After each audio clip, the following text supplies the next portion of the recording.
Subscribe कीजिए RTS professional study को और बेल आइकन को दबाएं लेटेस्ट जीएसटी और इनकम टैक्स की वीडियो सबसे पहले पाने के लिए। वेलकम गाइज, आज मैं आपके सामने लेके आया हूँ GST practitioner exam preparation part 16 की वीडियो, जिसके अंदर मैं डिस्कस करने वाला हूँ बहुत ही मोस्ट इंपोर्टेंट टॉपिक। इसके अंदर हम आरसीएम से रिलेटेड सारे एमसीक्यूज को डिस्कस करेंगे, तो इसको समझने के लिए बने रहे मेरे साथ वीडियो के एंड तक। We start pen drive courses. So दोस्तों, आप इन सभी कोर्सेज की तैयारी घर बैठे ही कर सकते हैं, तो इस नंबर पर कॉल कीजिए या फिर इस वेबसाइट पर जाके विजिट कीजिए। वेबसाइट का लिंक इस वीडियो के डिस्क्रिप्शन में है। दोस्तों, इस वीडियो के अंदर मैं डिस्कस करूंगा आरसीएम से रिलेटेड एमसीक्यू के बारे में। सबसे पहला क्वेश्चन है, N unregistered recipient can pay tax on RCM basis. Comment, क्या एक अनरजिस्टर्ड पर्सन आरसीएम बेसिस पे टैक्स पे कर सकता है अनरजिस्टर्ड रिसिपेंट है तो? यस या नो? इसका आंसर होगा दोस्तों यस, क्योंकि अगर अनरजिस्टर्ड पर्सन है या अनरजिस्टर्ड रिसिपेंट है, उसके ऊपर आरसीएम की लायबिलिटी बनती है, तो उसको सीजीएसटी एक्ट सेक्शन 24 क्लोज 3 के हिसाब से रजिस्ट्रेशन लेना पड़ेगा जीएसटी के अंदर। अगला क्वेश्चन है, reverse charges means the liability to pay tax by the dash goods और सर्विसेज और both instead of the dash of such goods and और सर्विसेज अंडर सेक्शन 93 और 94 of the CGST act. So दोस्तों, इसका answer हो जाएगा reverse charges means the liability to pay tax by the. यहाँ पर रिवर्स चार्ज का मतलब हुआ कि जो लायबिलिटी पे करना होता है वो किसके द्वारा पे करना होता है? रिसिपेंट के द्वारा। तो इसका आंसर क्या हो जाएगा? Recipient of such goods. ठीक है, तो instead of supplier of such goods और सर्विसेज। ठीक है, तो इसका आंसर बी हो जाएगा। अगला क्वेश्चन है दोस्तों, question number 3, which of the section prescribe the provision relating to the RCM. कौन सा सेक्शन है जो आरसीएम से रिलेटेड प्रोविजन के बारे में बताता है? Section 93 of the CGST act, section 94 of the CGST act, section 54 of the IGST act. ये सभी है दोस्तों जो आरसीएम से रिलेटेड प्रोविजन के बारे में बताता है। Mr. Suraj, an advocate, renders some legal service to Mr. Anuj and charge ₹10,000 for his service. Who shall be liable to pay tax? यहाँ पे मिस्टर सूरज जो एक एडवोकेट है और जो सर्विस दे रहा है, लीगल सर्विस दे रहा है मिस्टर अनुज को, तो यहाँ पे आरसीएम की लायबिलिटी किसके ऊपर बनती है? तो यहाँ पे आरसीएम की जो लायबिलिटी बनेगी मिस्टर अनुज के ऊपर बनेगी। अगर आप एडवोकेट से सर्विस ले रहे हैं, लीगल सर्विस ले रहे हैं, तो इस केस में मिस्टर अनुज जो रिसिपेंट है सर्विस का, सर्विस लेने वाले का, उसके ऊपर आरसीएम की लायबिलिटी बनेगी। ये मिल जाता है आपको सेक्शन 9 का सब सेक्शन 3 के अंदर, जो नोटिफाइड गुड्स एंड सर्विस के बारे में बोलता है। के अंदर लिखा हुआ है साफ साफ कि अगर आप एडवोकेट से सर्विस ले रहे हैं तो उस केस में आपके ऊपर आरसीएम की लायबिलिटी बन जाएगी। अगला क्वेश्चन है, question number 5, if supplier is under the composition scheme does RCM still apply to the recipient. अगर सप्लायर कॉम्पोजिशन स्कीम के अंदर है तो क्या आरसीएम अप्लाई रिसिपेंट के ऊपर ही होगा? नो दोस्तों, अगर आप कॉम्पोजिशन स्कीम के अंदर है तो आपके ऊपर भी आरसीएम की लायबिलिटी बन सकती है। अगला क्वेश्चन है, whether service supply by the recovery agent to bank या non banking financial company will be covered under RCM. अगर रिकवरी एजेंट के द्वारा सर्विस सप्लाई की जा रही है किसी बैंक को या नॉन बैंकिंग फाइनेंशियल कंपनी को, तो उस केस में आरसीएम की लायबिलिटी बन जाती है। यहाँ पे बैंक या नॉन बैंकिंग कंपनी को आरसीएम पे करना पड़ता है अगर रिकवरी एजेंट से लेते हैं तो। ये भी सेक्शन 9 सब सेक्शन 3 के अंदर नोटिफाइड गुड्स एंड सर्विस के अंदर आता है। अगला क्वेश्चन है, mister Anuj engage in supplying of goods which are taxable under RCM. What will be the threshold limit for the registration of Mr. Anuj? अगर mister अनुज business कर रहा है और वो गुड्स बेच रहा है जो कि टैक्सेबल है अंडर आरसीएम में, तो वहाँ पे मिस्टर अनुज को रजिस्ट्रेशन लेना पड़ेगा। यहाँ पे कोई भी थ्रेशोल्ड लिमिट नहीं है। 20 लाख, 10 लाख, 40 लाख, यहाँ पे कोई भी थ्रेशोल्ड लिमिट नहीं होगा। कोई भी लिमिट नहीं है यहाँ पे, ना 20 लाख है, ना 10 लाख है, ना 40 लाख है।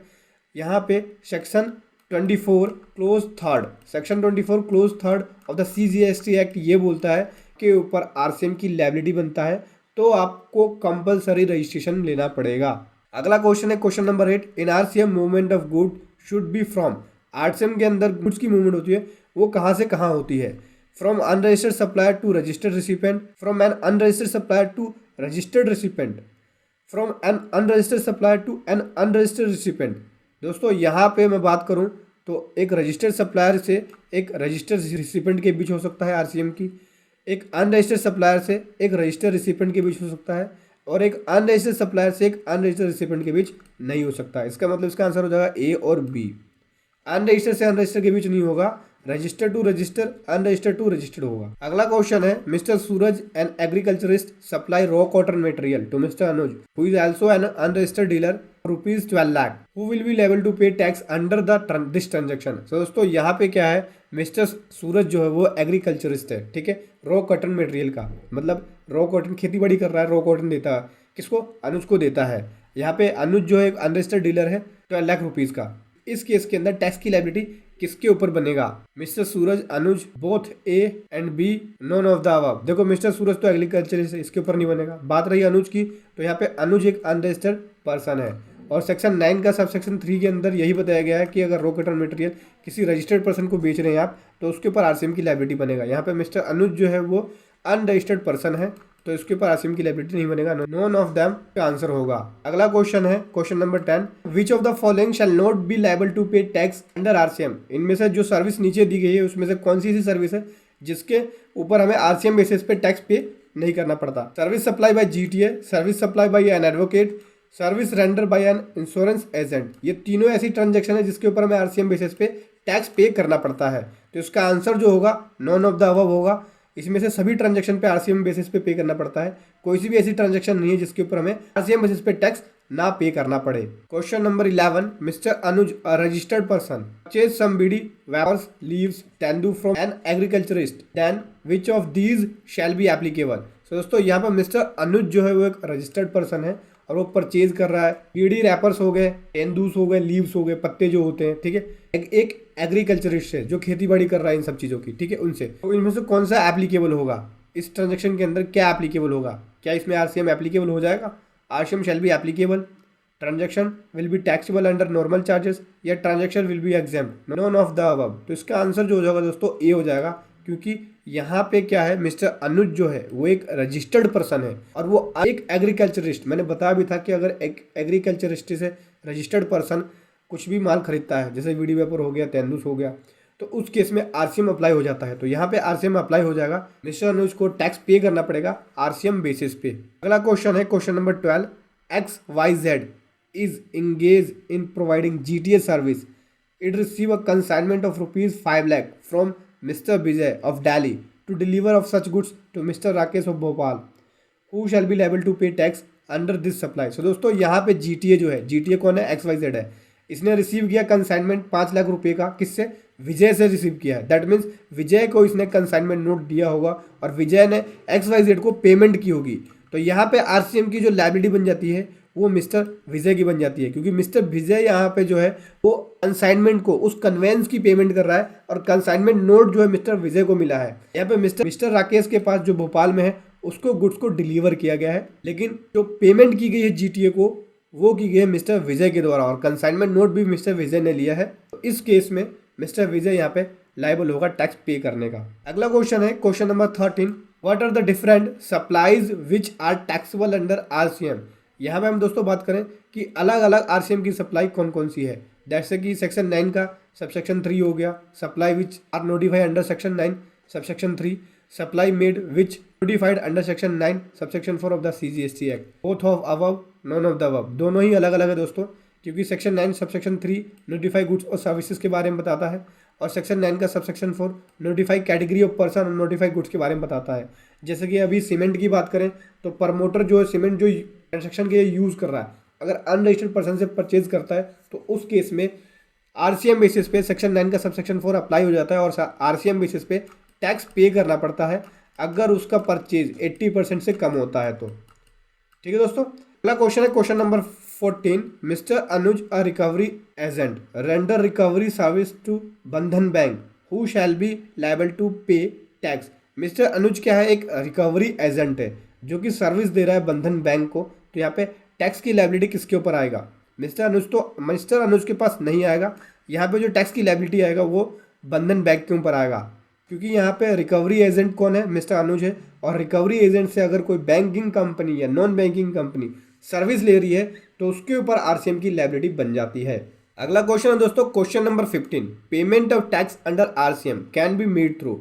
आरसीएम के अंदर हम टैक्स की पेमेंट करते हैं वो किसके थ्रू कर सकते हैं? Through cash ledger, through ITC, through both medium, non of the above. यहाँ पे आरसीएम की जो पेमेंट होगी वो केवल कैश लेजर से होगी। आईटीसी का यूज़ करके आप आरसीएम की पेमेंट नहीं कर सकते, कैश लेजर से करेंगे और इनपुट टैक्स क्रेडिट ले लेंगे आप। In case of sponsorship service provide by mister A to SSBC limited, tax would payable by. यहाँ पे स्पॉन्सरशिप सर्विस प्रोवाइड की जा रही है मिस्टर ए के द्वारा मैसेज एबीसी लिमिटेड को। टैक्स पेबल जो होगा वो किसको पे करना होगा टैक्स? यहाँ पे मिस्टर ए को नहीं करना होगा, यहाँ पे मैसेज एबीसी लिमिटेड को करना होगा, क्योंकि यहाँ पे सेक्शन 9 का सब सेक्शन 3 ये बोलता है कि अगर आप स्पॉन्सरशिप सर्विस ले रहे हैं पर्सन से, फर्म, कंपनी, तो केस में टैक्स पे करना होता है आरसीएम बेसिस पे। तो यहाँ पे एबीसी लिमिटेड जो है वो कंपनी है, तो स्पॉन्सरशिप सर्विस ले रही है मिस्टर ए से, तो इसके ऊपर आरसीएम की लायबिलिटी बन जाएगी। अगला बात करें हम question number 17, XYZ a music company hire mister Ajay a music composer to compose its music album. For this mister Ajay charge ₹5 lakh, who is liable to pay tax under this situation.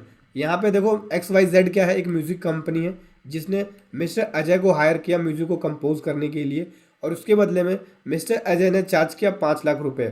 तो यहाँ पे टैक्स की लायबिलिटी किसके ऊपर बनेगी इस situation के अंदर? देखो मिस्टर अजय क्या है, एक कंपोजर है, म्यूजिक कंपोजर है। तो दोस्तों म्यूजिक कंपनी जो है वो हायर कर रही है ऑथर को, म्यूजिशियन को, तो उस केस में आरसीएम की लायबिलिटी उसके ऊपर बनेगा जो कंपनी म्यूजिशियन ऑथर को हायर करेगी। ठीक है, तो यहाँ पे लायबिलिटी किसकी बन जाएगी? XYZ की। अगला क्वेश्चन है question number 18, sitting fee receive by director of XYZ limited is liable for GST in the hand of. देखो दोस्तों यहाँ पे सिटिंग फी रिसीव की जा रही है किसके द्वारा? डायरेक्टर के द्वारा। दैट मीन्स डायरेक्टर ने सर्विस दी है किसको? XYZ लिमिटेड को।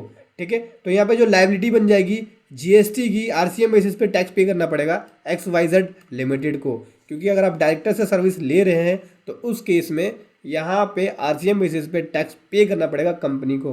अगला क्वेश्चन है question number 19, mister Sumit a composition dealer has to pay tax under RCM ₹20,000। What amount of input tax credit shall be available to him. यहाँ पे मिस्टर सुमित जो है कॉम्पोजिशन डीलर है जो कि टैक्स पे कर रहा है आरसीएम बेसिस पे 20,000। यहाँ पे कौन सा अमाउंट जो है इनपुट टैक्स क्रेडिट के रूप में इसको मिल जाएगा? 20,000, 10,000, 5,000, नील।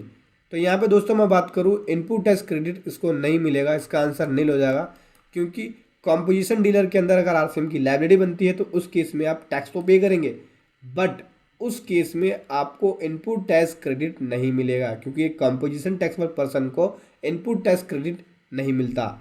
अगला क्वेश्चन है question number 20, which of the return is filed by a registered supplier of goods और services for furnishing detail of outward supply which are taxable under RCM.